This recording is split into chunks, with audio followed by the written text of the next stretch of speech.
चलिए, तो देखिए मैं ये बोल रहा था, रूप चंद्रिका ये बुक दिख रही है आप लोगों को, हम लोग इसके द्वारा अध्ययन करेंगे। और थोड़ा सा मैंने एक चिरंतनी बुक से भी लिया है वही शब्द रूप है, परंतु थोड़ा सा यहाँ पे क्लियर होगा। रूप चंद्रिका के अंदर छोटे छोटे दिखेंगे, वहां पे बड़े बड़े दिखेंगे, इसलिए वो लिया है। तो मैं ये बात बता रहा था आप लोगों को कि देखिए शब्द रूप जो होता है वो क्या होता है, वस्तुतः हम लोग दो प्रकार से विभाजन करते हैं। आप लोग जानते हो, जो आपका व्याकरण के अंदर में हम लोग मानते हैं पद, पद संज्ञा। पद संज्ञा विधायक सूत्र कौन सा है पता है? सुप्तिगंतम पद। सुप्तिगंतम पदम, बहुत बढ़िया। तो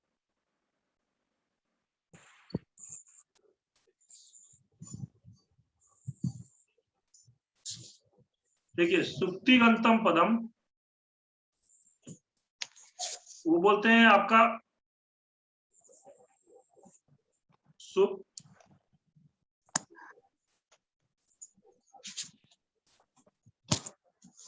एक मिनट रुकेंगे थोड़ा सा, मैं एक सेकेंड इसको सही कर लूं। ये जो है इसमें कनेक्शन का प्रॉब्लम है, तो मैं इसको सही कर लेता हूँ।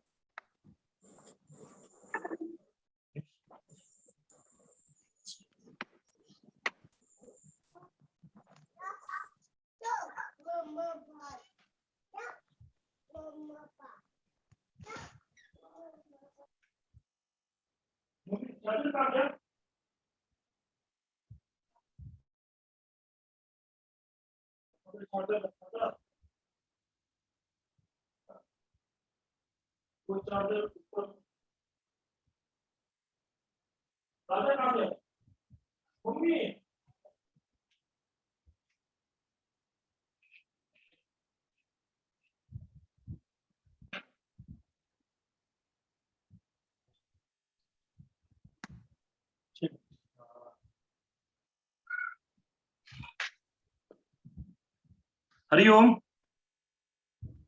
लगता है आजकल हम लोग कक्षा से पहले मंगलाचरण नहीं कर रहे ना, इसलिए समस्या आ रही है। मंगलाचरण की हमारी परंपरा थोड़ी नहीं है ना, वो मैंने बीच में ब्रेक कर दिया, इसलिए थोड़ी समस्या आ रही है। कोई बात नहीं गुरुजी, अब कर लो। हाँ अभी मंगलाचरण कर लेते हैं। कौन करेगा? आप ही करिए, एक श्लोक बोलिए चलिए, ताकि हमारा ये अच्छा जाए।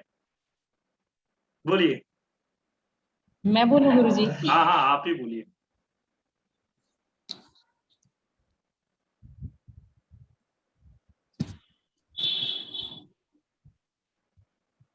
बोलिए। गुरुजी शिव संकल्पमस्तु का याद है, वो बोलूं? हाँ हाँ बोलिए बोलिए, बहुत बढ़िया है वो तो, वैदिक ओम मंगलाचरण। यजाग्रतो दूरमुदइति दैवं तदुसुप्तस्य तथैव इति दूरंगमं ज्योतिषां ज्योतिरेकं तन्मे मनः शिव संकल्पमस्तु। बहुत बढ़िया, बहुत बढ़िया। शिव संकल्पमस्तु तन्मे मनः शिव संकल्पमस्तु। थोड़ा सा लिखते टाइम पे प्रॉब्लम हो सकती है, क्योंकि एक्चुअली में क्या है, बोर्ड से ये जो चार्जर है वो बार बार डिस्कनेक्ट होता रहता है, तो इसलिए, और दूसरा वाला चार्जर अभी नहीं है, तो इसलिए। चलिए देखिए, मैं बता रहा था आपको सुप्तिगंतम, सुप्तिगंतम पदम पद संज्ञा होती है। और व्याकरण के अंदर में एक नियम है, अपदम न प्रयुंजीत, यानी कि बिना पद के हम किसी का भी प्रयोग नहीं करेंगे। जब पहले हमें उसकी पद संज्ञा करनी पड़ती है, पद बनाना पड़ता है। तो सुप्तिगंतम पदम का मतलब क्या हुआ? सुप और तिंग, ये सुप प्रत्यय और तिंग प्रत्यय अंत में जिनके हो, इसीलिए बोलते हैं सुबंत। इसकी वृत्ति अगर देखोगे तो क्या आता है? सुबंतम तिगंतम च पद संज्ञम स्यात्। यदि आप लघु सिद्धांत कौमुदी में देखोगे तो इसकी वृत्ति यही लिखी होगी, सुबंतम तिगंतम च पद संज्ञम स्यात्। सुबंत हो, सुब जिसके अंत में हो, और तिगंत हो, तिंग जिसके अंत में हो तो उनकी क्या होती है, पद संज्ञा होती है।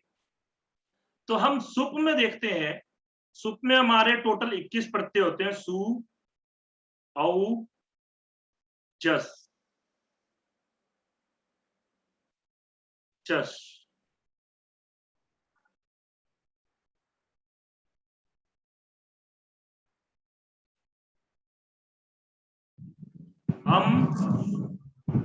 आउट, सस,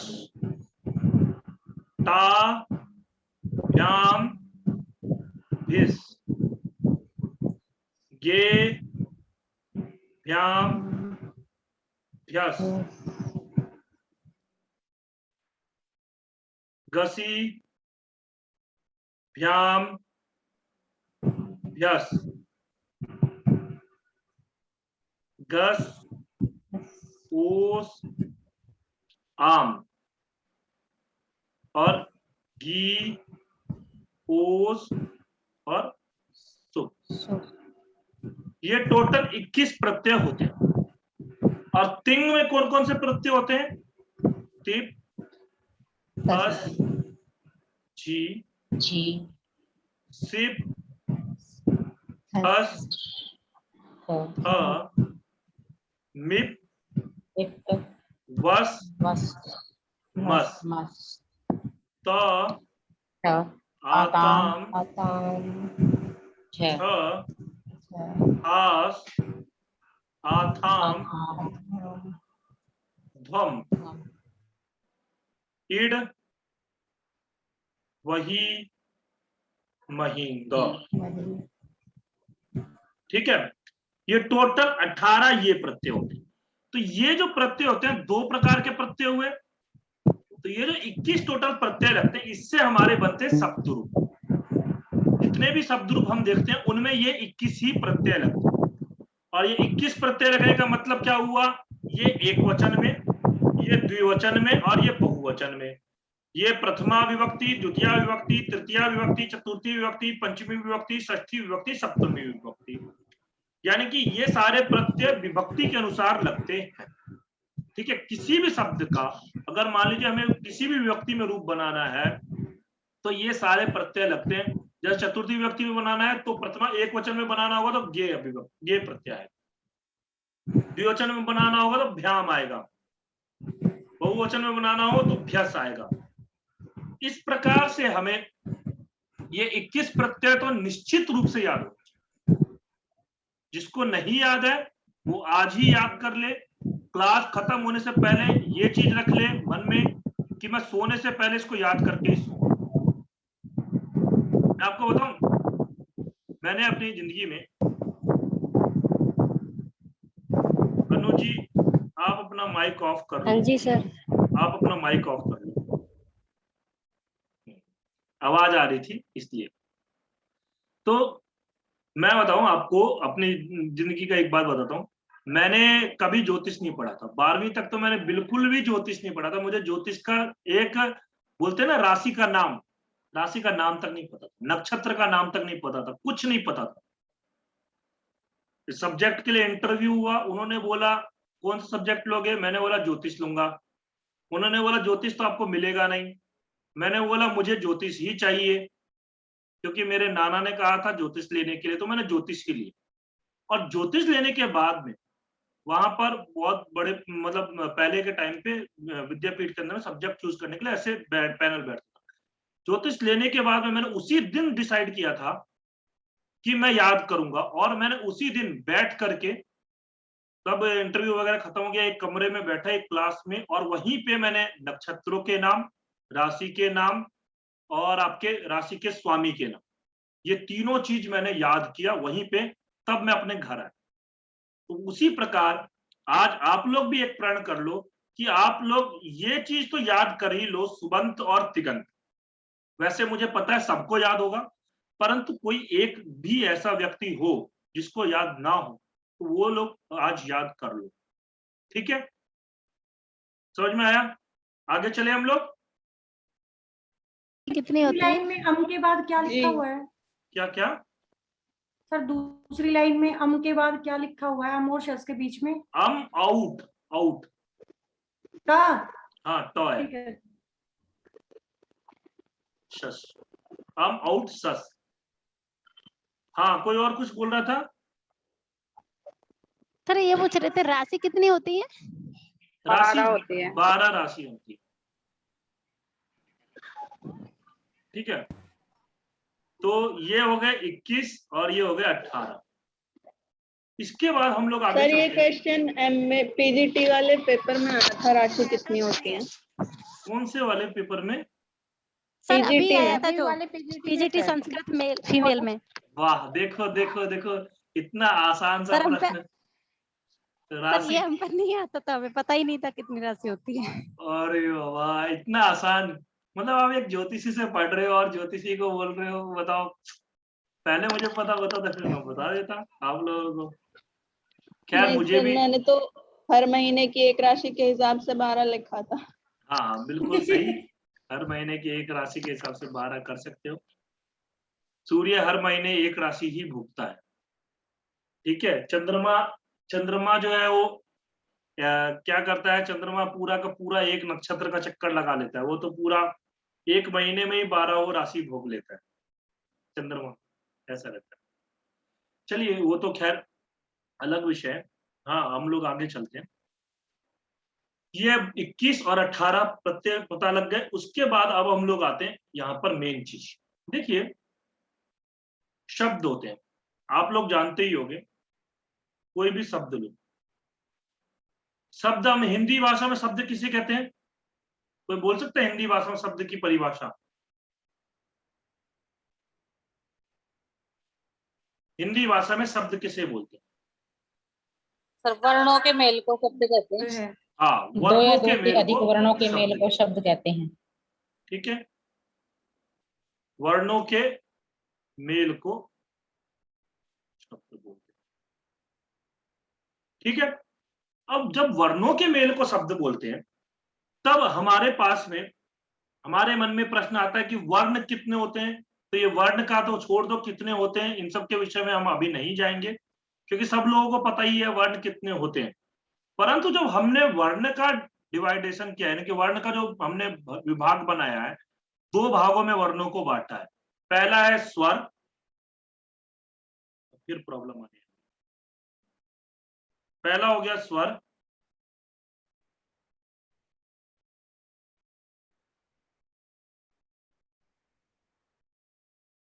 दूसरा हो गया हमारा व्यंजन,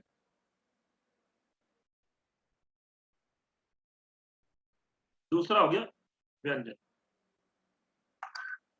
अभी तक सही चल रहा था, अब फिर प्रॉब्लम आने लगती है।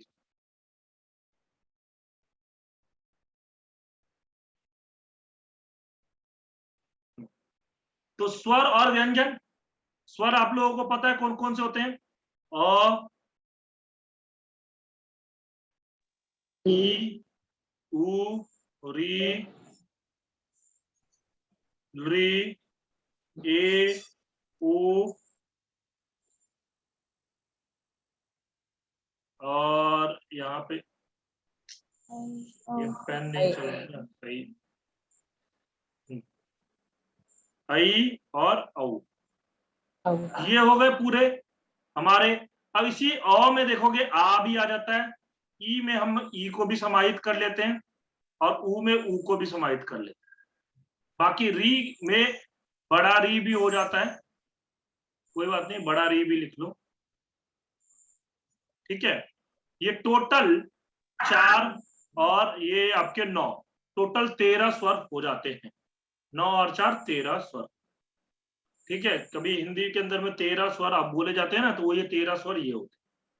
ठीक है, संस्कृत में भी 13 स्वर को, मतलब ऐसे वैसे अगर कभी आए प्रश्न तो आप स्वर कितने होते हैं अगर संस्कृत में पूछे तो आप 9 लगाओ। ठीक है, नव स्वराहा लिखा भी हुआ है। ठीक है, परंतु 13 गिने जाते हैं हिंदी भाषा के अंदर में भी, जो आ ई उ को मिलाकर। ये हो गए स्वर। और क्या होता है? व्यंजन। व्यंजन के बारे में आप लोगों को पता होगा। व्यंजन कौन कौन से? कवर्ग वाला व्यंजन होता है, कवर्ग के अंदर में क, ख, ग, घ ङ चवर्ग च छ ज झ य टवर्ग त थ ट ठ और ण तवर्ग त थ त ध और न पवर्ग प फ ब भ म। फिर ये इसके बाद में यण प्रत्याहार य व र और ल और शल प्रत्याहार स त त और ह। ठीक है, ये टोटल आपके व्यंजन हो गए। स्वर और व्यंजन आप लोगों को पता लग गए। वैसे सबको ये बात पता ही है, पर मैं फिर भी दोबारा से एक बार आपका रिवीजन भी हो जाएगा और कहीं कोई डाउट ना रहे, इसलिए ये पता है सबको। किसी का कोई यहाँ पे कंफ्यूजन, कुछ पूछना हो, कुछ कहना हो, बोल सकता है। नमो नमः गुरुजी। हाँ नमो नमः, बोलिए। जी गुरुजी, मूल स्वर कितने होते हैं? मूल स्वर देखिए, मूल स्वर जो है आपके 5 होते हैं। हाँ। अ ई उ री और री। क्योंकि तो ए क्वेश्चन क्या क्या तो मूल स्वर देगा या फिर कुल स्वर? अगर पूरे कुल स्वर पूछेगा तो ना होगा।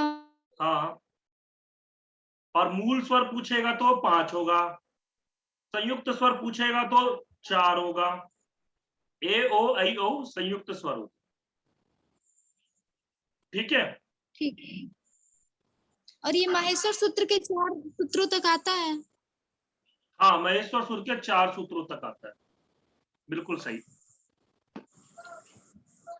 ठीक है, ये यूपी टीजीटी के अंदर में यहाँ से प्रश्न पूछा जाता है, बिल्कुल सही आप वही कर रहे हो। यूपी टीजीटी के अंदर में प्रश्न होते हैं, इस सबसे बहुत प्रश्न होते हैं, मतलब 4-5 प्रश्न तो इन्हीं से आ जाते हैं।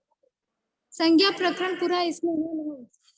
हाँ, तो संज्ञा प्रकरण वर्णमाला और हाँ वर्णमाला वगैरह। चलिए चले आगे।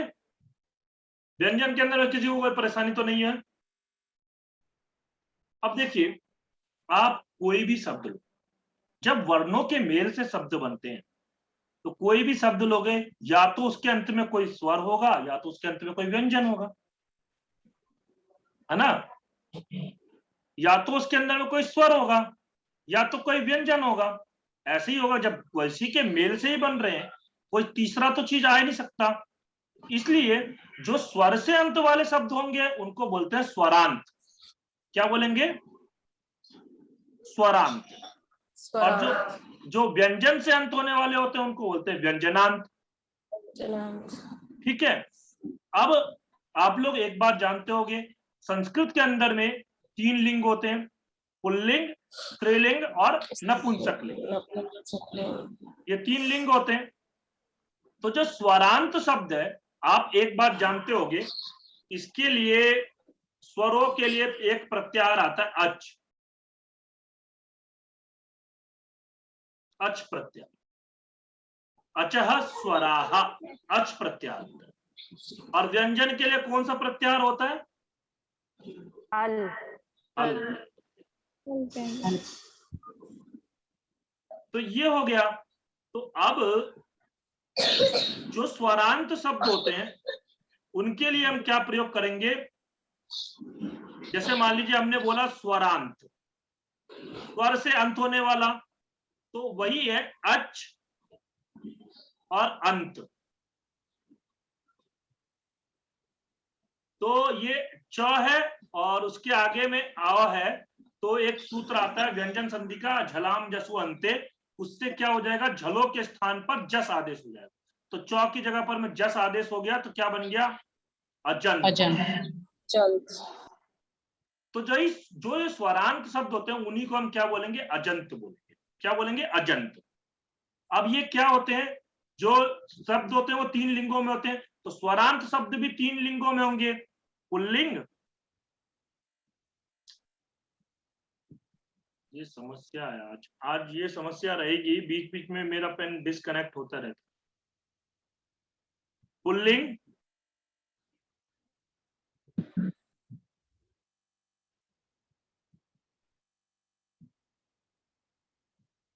स्त्रीलिंग,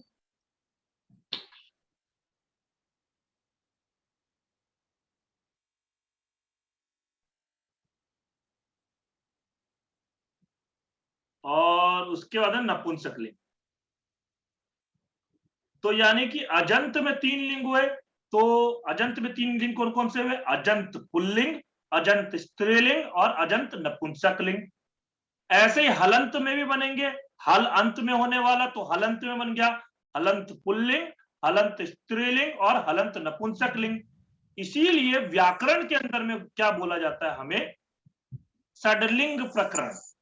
क्या बोलते हैं हम लोग? षडलिंग प्रकरण। इन्हीं को मिला करके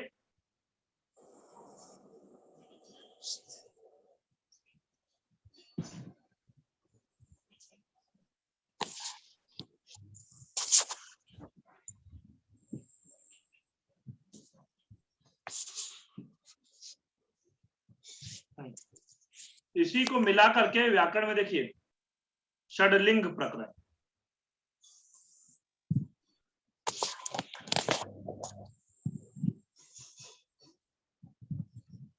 ठीक है, मैं लिख नहीं पा रहा हूं अभी, तो आप लोग ये याद रखिए कौन कौन सा? अजंत पुल्लिंग, अजंत स्त्रीलिंग, अजंत नपुंसकलिंग, हलंत पुल्लिंग, हलंत स्त्रीलिंग, हलंत नपुंसकलिंग। यदि अज से अंत होने वाला होगा तो वो अजंत कहलाएगा, हल से अंत होने वाला होगा तो वो हलंत कहलाएगा। समझ में आया बात? कहीं किसी का कोई कंफ्यूजन तो नहीं है? हरिओम। नहीं सर। नहीं है आ ना? गया सर। हाँ, तो सुमन जी आप ही बताइए कौन कौन से 6 प्रकार के शब्द हुए, बताइए जरा मुझे। षडलिंग प्रकरणों के नाम बताइए। बोलिए। सर अजंत स्त्रीलिंग, अजंत पुल्लिंग, अजंत नपुंसकलिंग, हल स्त्रीलिंग, हल नपुंसकलिंग और हल स्त्रीलिंग। नहीं, आप गड़बड़ कर दिए। और देखिए कभी भी ऐसा आप हो स्त्री हो, एक बार फिर से बता दे। ठीक है, मैं दोबारा बता दे रहा हूं। देखिए, या तो शब्दों को 2 भागों में बांटा जाता है ना, तो एक हो गया अजंत जो स्वरों से अंत होने वाले हैं, तो उनको कहेंगे अजंत। और दूसरे हो गए हलंत, तो वो हलंत यानी कि व्यंजन से अंत होने वाले। तो जो अजंत शब्द होंगे, उन अजंत शब्दों के अंदर में 3 लिंग होंगे। तो अजंत पुल्लिंग, अजंत स्त्रीलिंग और अजंत नपुंसकलिंग। ठीक है। हलंत के अंदर में वो भी 3 लिंग में होंगे, हलंत पुल्लिंग, हलंत स्त्रीलिंग और हलंत नपुंसकलिंग। ठीक है। सुमन जी देखिए, आप भले ही वो स्त्री हो, इसीलिए आप स्त्रीलिंग पहले बोलोगे, परंतु हमारा जो प्रक्रिया चलते हुए आ रहा है बहुत वर्षों से, हमारे यहाँ पे पुल्लिंग ही पहले चल रहा है, तो उसको पुल्लिंग को ही पहले रहने दो। ठीक है, स्त्रीलिंग को पहले मत करो। ठीक, ये चीज है। हाँ, मैं मानता हूं आप लोग स्त्रीलिंग पहले करना चाहते हो, पर जो चल रहा है उसको चलने दो, क्योंकि वही प्रक्रिया जो होती है वही व्यवस्थित रूप है। ठीक है, ठीक है सुमन जी, समझ में आ गया सबको? जी सर। जी सर। अब हमारे 6 प्रकार के शब्द हो गए। इसके बाद में हम देखते हैं, तो देखिए, परंतु सर परिवर्तनम भवत्येव। हाँ ना, परिवर्तनम तो भवत्येव, परंतु तत्र एषा प्रक्रिया व्यवस्थिततया तत्र शब्दानां वयं प्रयोगं कर्तुं शक्नुयाम, तदर्थम एव एतादृशी व्यवस्था कृता अस्ति। हाँ, इसीलिए ऐसी व्यवस्था की हुई है कि हम लोग अच्छे तरीके से प्रयोग कर सके। हाँ जी सर, लेडीज फर्स्ट तो बस कहने मात्र को ही है। अच्छा, कहने मात्र को ही है। अब क्या करोगे? फर्स्ट, आप हर जगह तो फर्स्ट हो ही, मेट्रो के अंदर में भी फर्स्ट बॉगी पूरा लेडीज के लिए रिजर्व रहता है।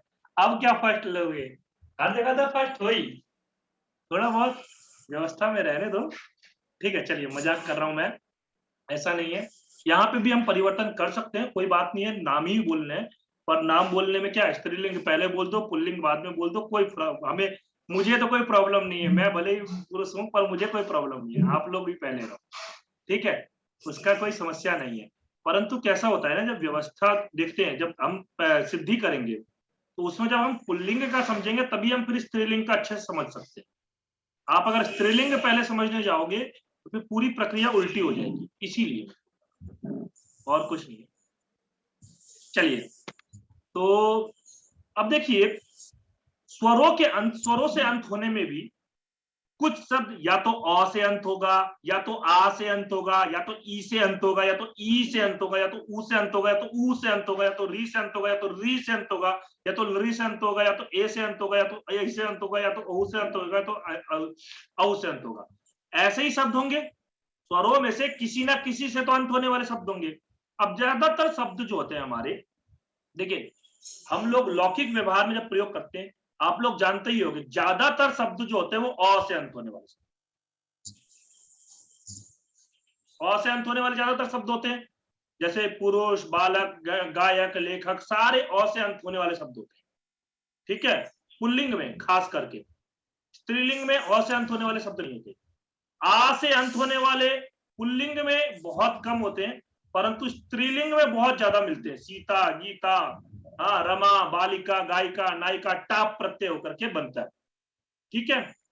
उसके बाद में आता है ई से अंत होने वाले पुल्लिंग शब्द भी मिलते हैं, स्त्रीलिंग शब्द भी मिलते हैं और नपुंसकलिंग शब्द भी मिलते हैं। अ से अंत होने वाला पुल्लिंग और नपुंसकलिंग शब्द मिलता है, स्त्रीलिंग शब्द अ से अंत होने वाले नहीं मिलते, ठीक है। ई से अंत होने वाले, ये छोटी ई से अंत होने वाले पुल्लिंग भी मिलेंगे, स्त्रीलिंग भी मिलेंगे और नपुंसकलिंग भी मिलेंगे।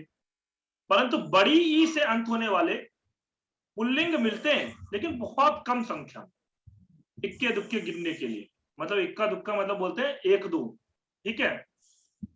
और आपका स्त्रीलिंग में बहुत ज्यादा मिलते हैं बड़ी ई से, हाँ बड़ी ई से तो बहुत ज्यादा मिलेंगे। हाँ, उसमें आप देख सकते हो नदी, हाँ नदी, सूची, लेखनी इत्यादि बहुत सारे शब्द मिलते हैं, ठीक है। ऊ से अंत होने वाले पुल्लिंग में भी ऊ मिलेंगे, नपुंसकलिंग में भी मिलेंगे और स्त्रीलिंग में भी मिलेंगे। बड़ी ऊ से अंत होने वाले बहुत कम शब्द, पुल्लिंग में भी बहुत कम, स्त्रीलिंग में भी बहुत कम और नपुंसकलिंग में भी बहुत कम, ठीक है। री से अंत होने वाले शब्द पुल्लिंग में भी बहुत ज्यादा मिलेंगे, स्त्रीलिंग में भी ज्यादा मिल जाएंगे, नपुंसकलिंग में थोड़े कम मिलते हैं, परंतु नपुंसकलिंग में भी मिल जाएंगे। बड़ी री से अंत होने वाले शब्द एक दो गिनने के लिए मिलेंगे, ली से अंत होने वाला शब्द एक दो गिनने के लिए मिलेंगे, ए से अंत होने वाले, ओ से अंत होने वाले, आई से अंत होने वाले, ओ से अंत होने वाले शब्द बहुत कम गिनने के लिए ही मिलते हैं, गिनने मात्र के लिए, ठीक है। तो इसका मतलब क्या है, आप लोग जानते ही हो, शब्दों के बारे में जानते हो, और मैं अभी शब्दों का अभ्यास जब कराऊंगा, आज मैं शब्द रूप का अभ्यास कराने वाला हूं सबसे, हाँ तो आप लोग तैयार रहिएगा। और मैं एक बार बताऊं, मेरी एक खास बात ये है कि मैं जब क्लास में पढ़ाता हूँ ना, तो 2 घंटे की क्लास में लेता हूँ, और रेगुलर मतलब मैं जब पहले पढ़ाया करता था 2 घंटे की क्लास लेता था, 1 घंटे की तो मैं क्लास लेता ही नहीं, 2 घंटे की लेता हूँ, और 2 घंटे के अंदर में 2 घंटे तक अभ्यास कराता रहता, बुलवाता रहता था। और ज्यादातर जो थे मेरे पास पढ़ने वाले, ज्यादातर लेडीज लोग ही थे, मतलब मैं 500 लोगों को पढ़ाया, 500 में से 480 के लगभग लेडीज थे, हाँ पढ़ने वाले, 20 लोगे मेल में, और उन लोगों का मुंह दर्द करता था, इतना अभ्यास करा था। तो आज आप लोगों का भी अभ्यास जब कराऊंगा ऑनलाइन में, तब आपको पता लगेगा नहीं सर बहुत अभ्यास कराते हो, और अभ्यास बहुत जरूरी है, जितना आप अभ्यास करोगे उतना ज्यादा आपका अच्छा रहेगा। अभ्यास की कमी के कारण हमारा नहीं हो पाता है, ठीक है, अभ्यास जितना ज्यादा हो उतना ज्यादा अच्छा। तो ये चीज हमें, ये बात इसमें समझ में आई कि देखिए अकारांत जो होते हैं शब्द वो पुल्लिंग होते हैं और नपुंसकलिंग। स्त्रीलिंग में अकारांत शब्द मुश्किल ही मिलेगा, ठीक है। आकारांत शब्द पुल्लिंग भी मिल जाएंगे, गिनने के लिए 2-3 आकारांत शब्द मिल जाएंगे। स्त्रीलिंग आकारांत शब्द बहुत सारे मिलेंगे, परंतु नपुंसक लिंग आकारांत शब्द नहीं मिलते। इकारांत शब्द पुल्लिंग, स्त्रीलिंग और नपुंसक लिंग तीनों प्रकार के मिल जाते हैं। ईकारांत शब्द जो होता है स्त्रीलिंग ज्यादा मिलते हैं, पुल्लिंग और नपुंसक लिंग कम मिलते हैं। उकारांत तीनों प्रकार के मिल जाएंगे, रिकारांत भी तीनों प्रकार के, और ये उकारांत रिकारांत ये कम ही मिलते हैं। यानी कि ज्यादातर शब्द जो मिलते हैं अकारांत, इकारांत, उकारांत और रिकारांत, 4 प्रकार के शब्द ज्यादातर। आप लोग भी देखते होंगे समाज के अंदर में जितने भी हम लोग शब्द प्रयोग करते हैं या तो अकारांत होगा या तो आकार, स्त्रीलिंग होगा तो आकारांत ईकारांत होगा। ठीक है, इस प्रकार से हम शब्द को अभी स्वरों को ले रहे हैं, व्यंजनों को बाद में लेता हूं। हाँ, अब हम लोग जो है स्वरों का अभ्यास करेंगे, 1 मिनट में कट जाएगा, दोबारा आएंगे तो हम शब्दों का शब्द रूप का अभ्यास करेंगे। ठीक है, ठीक है, तो आपको और ज्यादा क्लियर होते जाएगा शब्दों का, कोई बात नहीं।